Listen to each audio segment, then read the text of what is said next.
ये लड़ाई बहुत बड़े बेशर्मों से आदरणीय दीपेंद्र जी, इतने बड़े हरामखोर हैं कि इन्होंने जिस टाइम देश की आजादी हो रही थी, ये इनकी दलाली कर रहे थे अंग्रेजों की, ये हमें बकस देंगे। इनका इलाज करने के लिए सड़क से और सदन तक लड़ाई लड़नी पड़ेगी। देर से ही सही इमाम साहब, आपको अस्सलाम वालेकुम,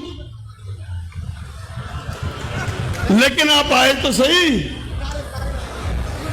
अगर ताली बजाओ तो ढंग से बजाओ, नहीं तो बजाए मत करे करो, पहले सीख लो। पहली बात तो यह है, सामने बैठे हुए बुजुर्गों, नौजवान दोस्तों, पत्रकार बंधुओं और यहां 36 बिरादरी गंगे को यह आपका मुखिया गुजर शीश नवाकर सादर प्रणाम करता है। भाई मंच वालों, थोड़ी देर चुप हो जाओ।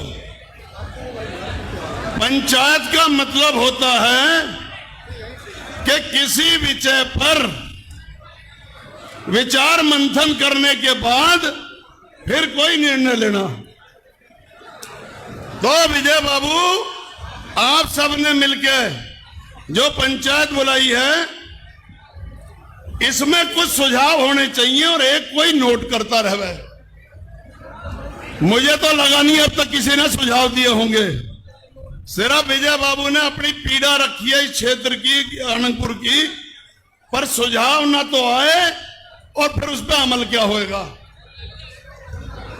तो मैं अपनी बात कहने से पहले, पप्पी, दिल में दर्द आंखों में तूफान सा क्यों है, और आज हमारे अनंतपुर का हर शख्स परेशान सा क्यों है। परेशानी का कारण यह है कि जो विजय बाबू ने सारी बातें बताई, मैं वो दोहराऊंगा नहीं, समय कम है, वक्त बहुत ज्यादा है। जब हमारी 1939, मेरा छोटा भाई जयवीर बैठा है यहां, जयवीर तमाम दस्तावेज लेके बैठा हुआ है।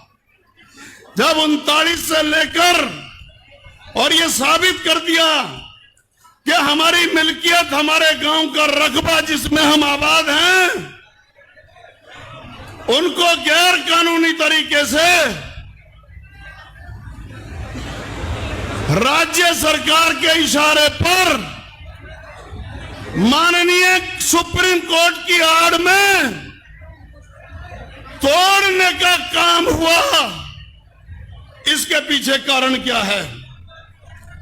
इसके पीछे सीधा सीधा कारण है कि ये दिल्ली के आसपास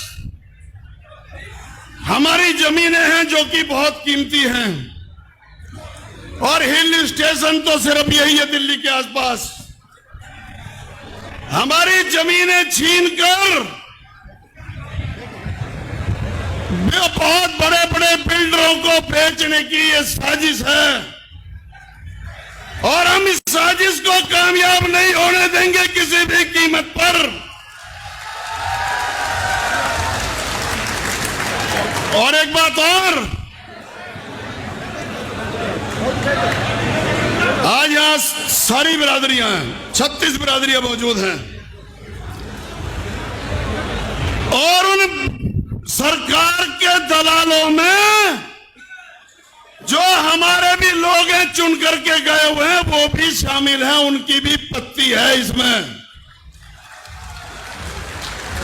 जिनको तुमने रखवाड़ा बना के भेजा था, रखवाड़ा बना के भेजा था, उन्होंने तो वादा किया था कि भाई कोई नहीं, बिल्कुल नहीं तोड़फोड़ की जाएगी। फिर मेरे एक बड़े भाई ने वीडियो में डाला कि कोई भी मत आना, नेतागिरी मत करना, मंत्री जी लगे हुए हैं तुम्हें बचाने में। तो मैंने सोची, मैंने कहा बहुत याराना लगता है इनके आपस में। तो मैंने कहा भाई सुरक्षित हो जाएगा गांव। और उसके 3 दिन बाद ही उसी मेरे भाई के मकान में तोड़फोड़ हो गई। तो मंत्री जी कहां गए? ये इसी तरीके से चलेगा इसलिए कमर कस लो। मैं कुछ सुझाव दे रहा हूं। एक बात की खुशी है जिस पर किसी ने ध्यान नहीं दिया।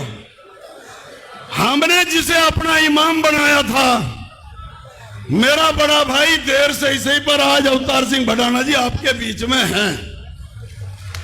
देर से ही सही,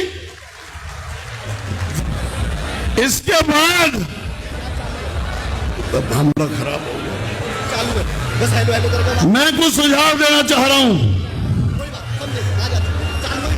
ये प्रशासन बहुत बड़े लालच में है।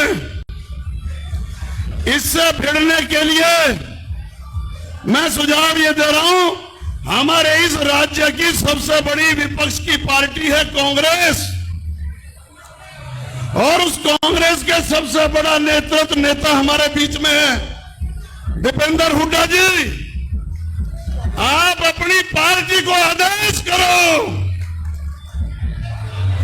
जब सदन बेईमान हो जाए तो विपक्षियों को सड़क पे आकर के कोहराम मचाना चाहिए। आपका आदेश क्यों नहीं हुआ अभी तक कि तमाम जिलों की आपकी पार्टी के कार्यकर्ता, आपके विधायक, आपके सांसद वो यहां आकर के हम लोग धरना शुरू करेंगे और यहां रोज आकर के बैठे, और जब बुलडोजर आवे तो हमारी तोड़ फोड़ का खर्चा उन बुलडोजरों को जब्त करने के बाद उनके लोहे को बेच करके हमारी तोड़ फोड़ का खर्चा उनसे वसूला जाए।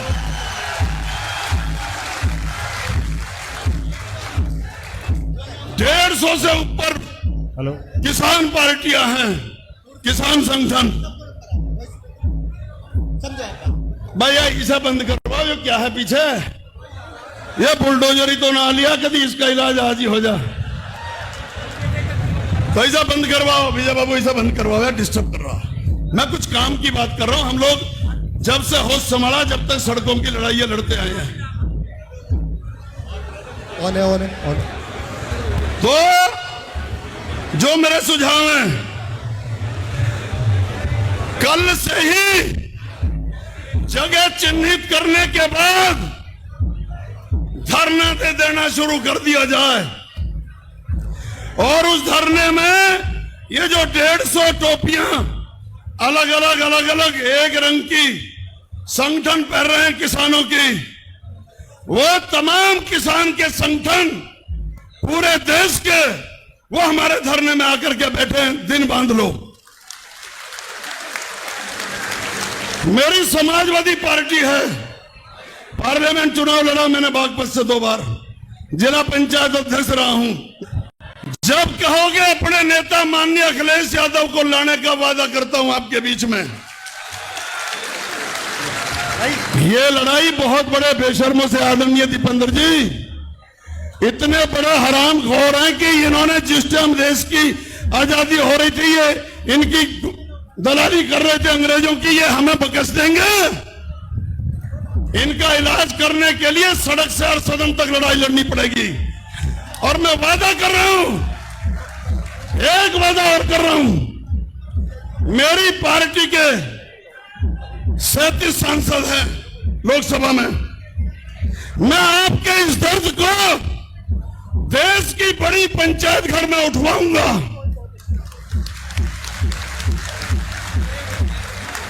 और मेरा पथिक सेना सामाजिक संगठन है।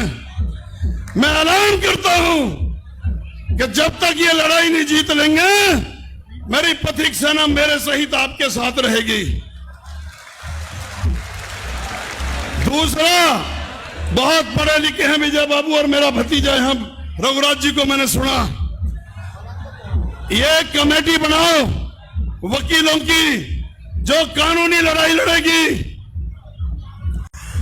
और सड़क की लड़ाई इस तरीके से लड़ी जाए। और एक बात और, अगर जरूरत पड़े तो दिल्ली पर भी चढ़ाई, संसद पर चढ़ाई करने का ऐलान हो। जब पड़ा वक्त चमन पर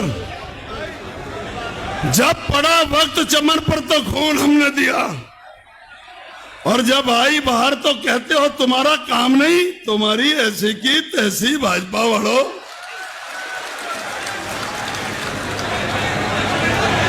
सब मिलकर पुकारेंगे तो दुश्मन भाग जाएगा।